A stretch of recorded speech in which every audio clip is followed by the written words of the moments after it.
Hello, welcome to ONTIC's Connected Intelligence Podcast. I'm Fred Burton, ONTIC's Executive Director of Protective Intelligence. This podcast offers valuable insights and practical advice to help you navigate the complexities of modern corporate security shared by leaders and innovators in the field. Now, on to the discussion. Hi, I'm Fred Burton here today with Nina Hobson. Nina is an experienced security leader with a global background in executive protection and investigations. She currently manages celebrity protection teams at Torchstone, often working on the ground to ensure both immediate safety and long term strategy. A former head of security for an A list client and decorated British detective, Nina brings over 20 years of experience and a deep commitment to client care and mission driven work. Nina, welcome to the ONTIC Connected Intelligence Podcast. Good morning. Thank you. It's our pleasure. I've been looking forward to this. You've had an incredible career from policing in the UK to leading private security teams around the world. What led you to executive protection and what's kept you in this field? Well, the truth is obviously The Bodyguard, the movie, and Kevin Costner, but it wasn't quite like it is in Hollywood for sure. But I became really interested in just general keeping people safe, having an understanding of people's privacy and their right to privacy. And when I look at the celebrity world in particular, obviously there's an element of that that goes out the window with fame. But for me, keeping people safe and giving them the right to have their life that they deserve, I think is the thing that kind of drove me into this direction. How has your experience as a detective shaped your approach to executive protection, especially when it comes to risk assessment and threat management? I think being a detective certainly gave me the groundwork and situational awareness, constantly asking questions, going with your gut instinct. Those are all things that we probably don't think that we have or do, particularly in exec protection, because I think when you get to the level of an exec protection, and we'll hopefully get to talk later about the differences between being a bodyguard and an exec protection officer are different, but I think that the training that I had as a detective has certainly improved my abilities as an exec protection officer. And it's also given me the groundwork to be who I am in this role. Well, you recently joined Torchstone as an executive protection manager, and obviously, I've known individuals that worked there for years. Frank Rodman and Scotty Stewart. We worked together back at the State Department. What drew you to the company, and what excites you most about your role? I think you just said it, mentioning those two names. The personnel and the skill set that Touchstone has is incredible. And I get in a room with them and I'm like, wow. I pinch myself and I'm like, they're just incredible. They're not only incredible as professionals, they're incredible people.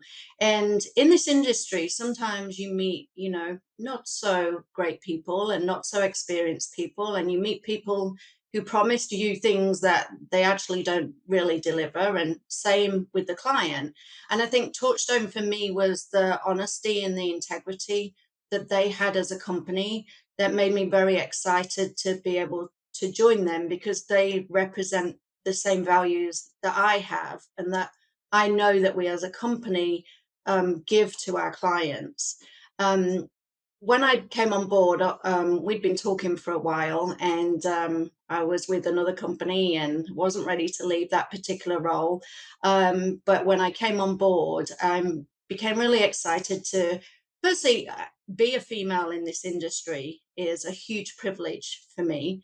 And the position that Touchstone gave me, they allow me to use my skill set, use my experience, and are allowing me to develop an area that I can develop as I want to by um, mentoring and empowering other people. And that's a huge privilege for me to be able to do that. And we want to grow the company, and to be part of that is really exciting.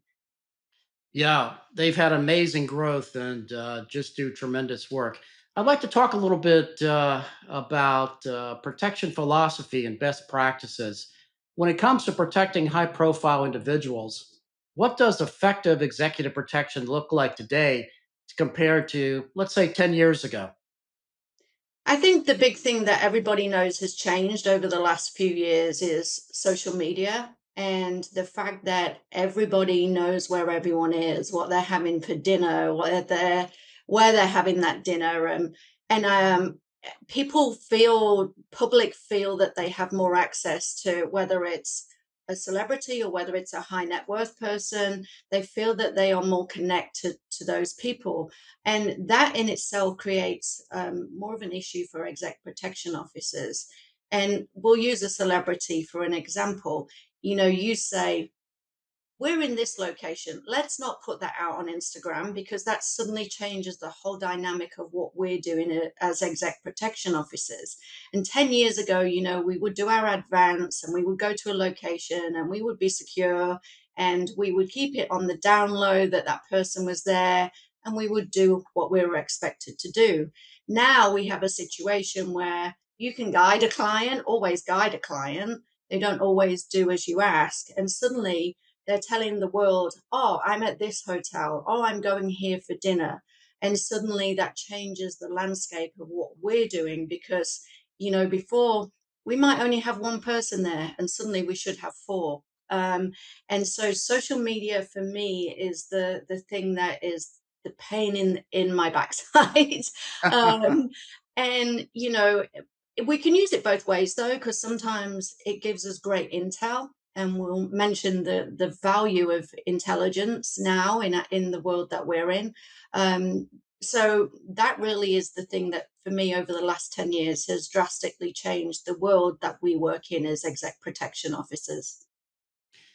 Nina, you're known for really listening to clients with your storied career and tailoring protection to their lifestyle. How do you build that trust while still leading with security? Well, I think that obviously you can't be trusted the minute you walk through the door. So you're correct in saying it's something that's built, but certainly reputation goes a long way, and being authentic. And that's going back to Touchstone and what the values that I have, which are aligned with the company. Being authentic, not making promises that you can't deliver. And I've been involved in security for many, many years, and there's been many times where a client has been told something where in reality that's never going to happen. And they soon pick up on that very quickly. For me, I like to lead from the ground. So, if there's a night cover that can't be covered because someone's sick or they have an issue with their children, I'll go put my boots on and go cover that. And I think that shows not only to your team how much you value your position and your team, but it also shows the client that you're prepared to be there at whatever cost it is to them, or to cost to you. And I think they value that as well. And I'm a female. I'm a nurturer. I'm a very good listener, not necessarily always talking. So, I think eventually a client understands that we are listening to them. But my other strength I think that I have is not I'm always prepared to give the client the absolute truth with regards to their security, because that's ultimately what we're there for. And there may be times when we're carrying bags or we're um, bathing a dog, or whatever it is that we don't say we do in exec protection because we are a concierge service. But ultimately, it's about protecting a person, protecting their reputation, and protecting their assets. And I'll always put those things first in a way that keeps the clients happy.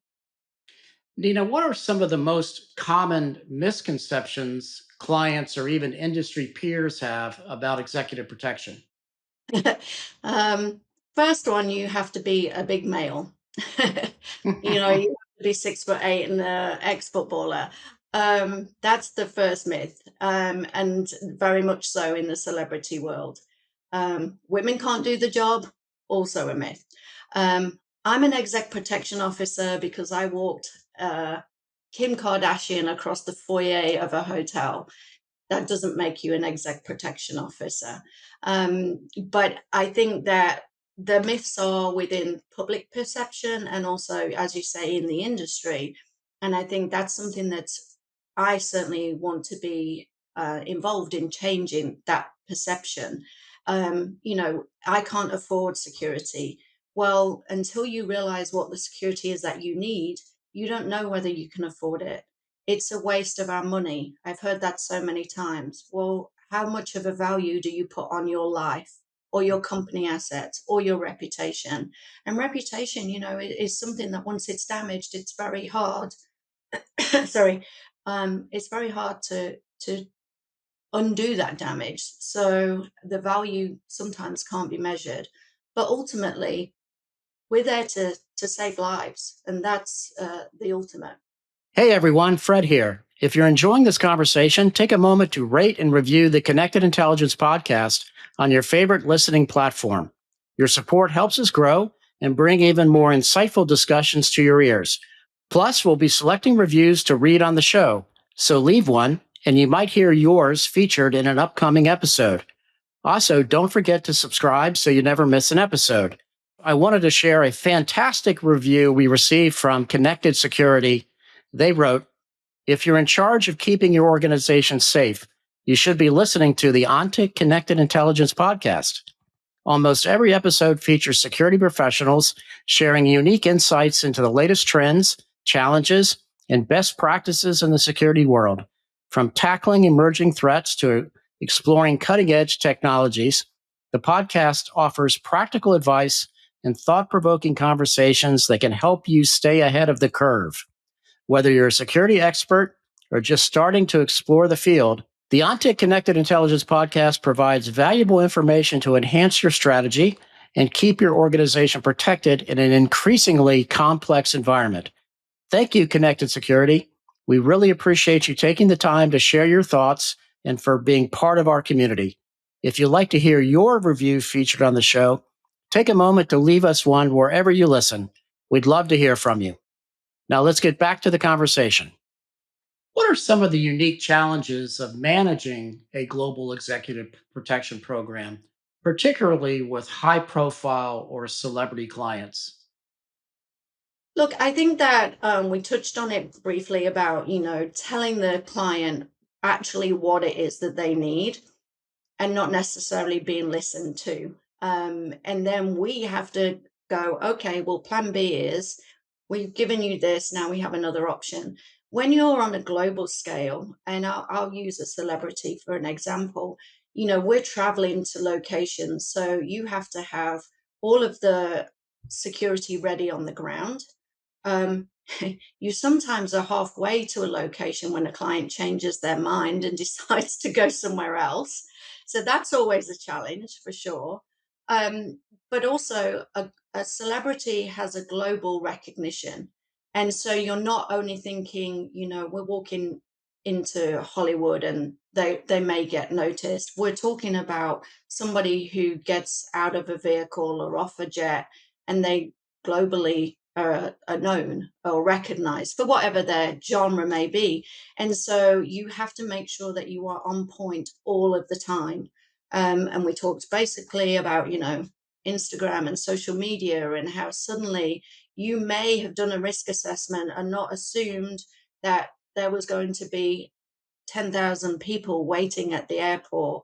How do you deal with that? So it's about being constantly on point, being flexible and ever changing. But there are always challenges, whether it's celebrity or high net worth. Again, due to, years ago, high net worth were never recognized. They would do their business, but now, again, social media, they everyone knows where they live, everyone knows what public event they're at, so they are actually, celebrities in their own right. Don't tell them that. I no, I trust me. I understand exactly what you're saying. Nina, back in the day, your colleague at Torchstone, Scott Stewart, and I were part of the unit that put together the first protective intelligence program within the diplomatic security service. So as you look at the private sector, what does intelligence gathering and analysis look like in the day to day of executive protection today? We can't do exec protection without intelligence. And that's what I say to every client that I meet. But people's perception is exec protection, again, it gets messed up with the bodyguard kind of role. It's the figure stood next to the client. And yes, it is the figure stood next to the client, but it actually starts with intelligence. And we have that on a daily basis. It's an ongoing thing. Torchstone has a GSOC, a 24-hour GSOC, which is constantly growing because of the need for intelligence. And that's where we start. That intelligence could tell me that a client needs to have a report every day, needs to monitor a particular person, a bolo, that we have an incident that may happen. Or it may be that, we need to get together a team of 10 to look after this person around the clock. But without that intelligence on a daily basis, which is changing by the second, and that's why our analysts and our intelligence division is so important and so important to me when I'm talking to a client about their risks and their needs. And so without that on a daily basis, we really are not in the best position to provide security. Yeah, very well said. And I've been fortunate enough to see your GSOC, and it's quite impressive. Very. Nina, when you're looking at building a team and the difficulty today with the travel and the 24 by 7 and the weekend work and so forth and the holidays, what qualities do you look for in an executive protection officer? So an exec protection officer, as far as I see it, they commit to the client, they commit to the company for all of those reasons. They work long hours, they are prepared to travel. They do things that aren't security related if that's, within their daily routine with their client. We become, as exec protection officers, we become one of the most intimate roles with our clients. We have to know the good, the bad, and the ugly in order to protect them. And I think to find a good exec protection officer, they have to be trustworthy. They have to abide by confidentiality. And we've all met the people who it's all, they working with a celebrity and they want the whole world to know. That's the last thing that we actually want. You can't avoid that situation because you're with somebody, and the paparazzi, who are another huge issue for me when I'm looking after celebrities. But I think the qualities of the guys is so important. Using their own initiative, they have to think sometimes 10 steps in advance, and being a team player, because when you are a team, we work as a team.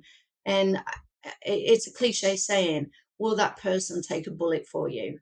And that's the ultimate question. You don't have to like somebody necessarily. We're all humans. We don't all get on all of the time, but you certainly have to respect that person in the position that they are in. And so when I'm pulling together a team, which I've recently just done actually, for Touchstone, there's a lot of people who do get interviewed and do apply who don't meet the grade because our standards are so high. And I will never apologize for having high standards, both individually or for a company. My response to that is, if you don't meet those standards, then you're in the wrong job or you're on the wrong team. And I'm sure there's plenty of teams you can go and find. But having people with integrity, being authentic, soft skills, we talk about hard skills, and there's been a change in the industry. If you've got great hard skills, or you're ex this or you're ex that, you're going to be great as an exec protection officer. And that's not true. It's the same as, just because you're an ex cop doesn't mean that you were a good cop. It doesn't mean that you're a great investigator. So I think the soft skills are so important now, so important for the clients. Blending into an environment, we have teams now that you would never know.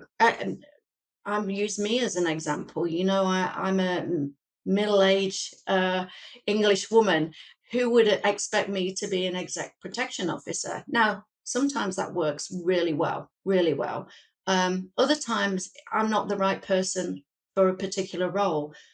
And I don't take offense at that. And I think that's one of the other things that exec protection officers need to do and do is leave the ego and be prepared for every situation that you are in. And, I can't thank a good protection team enough because they do put the client before everything else in their lives. They really do. And that's a big ask. And I I love all of our guys. They're all fantastic. So yeah, we're a family. Yeah, that's very well said, Nina. Your career has spanned public service, corporate security, and global protection. What advice would you give to professionals looking to move into executive protection or level up in the field? I think it's really important to find a good mentor. So, if you are in an industry and you know what your next level is and you want to move into exec protection, try and find a mentor who has been in the industry for a long time and can guide you. Also, take advice really well. So, again, when we have people come for positions and they say, I'm an exec protection officer, and we get into an interview situation and clearly they've never been an exec protection officer and sometimes don't really even know what that is, my advice is go do your research, look at Torchstone before you come for your interview. Look at where our standards are, look at who we are, look at how we behave. And I always say to anyone who's trying to get in through our door, if we can't do this right now, this isn't the right team for you because every team is different and every client's needs are different. Don't disappear. Keep talking to us, keep asking us, keep going on this course and learn. I've taken guys on who, have just got the right personality, the right desire, the right wanting to make this their career. And you can teach some of the other things, but you can't teach the character that's needed. So please, if you do want to do this, don't get disheartened. Find a mentor, talk to Torchstone. We're always open to help. And then keep working towards that goal.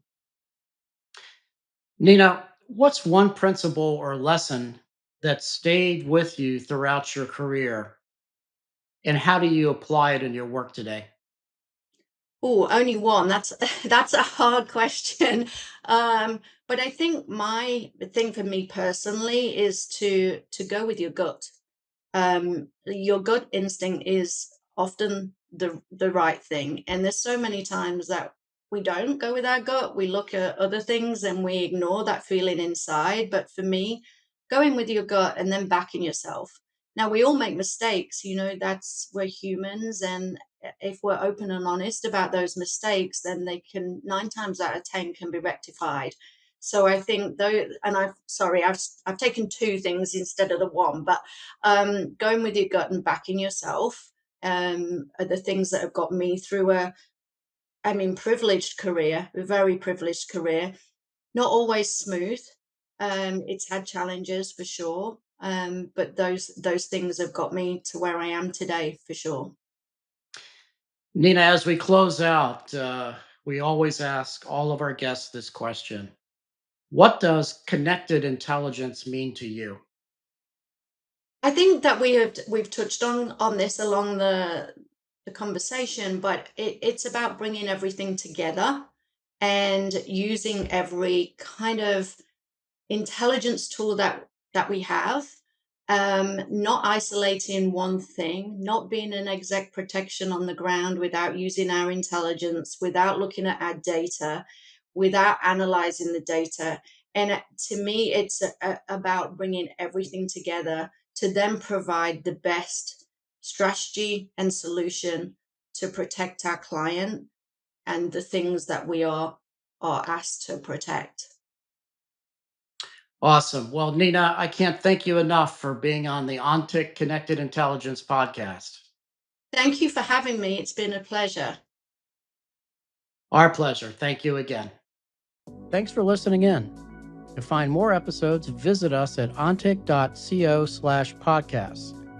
Don't forget to rate and subscribe on your streaming platform of choice. Know someone who would be a great podcast guest? Or have questions you'd like us to answer? Email us at podcast@ontic.co. This episode was produced by AJ McKeon, and I'm Fred Burton. Thanks for listening.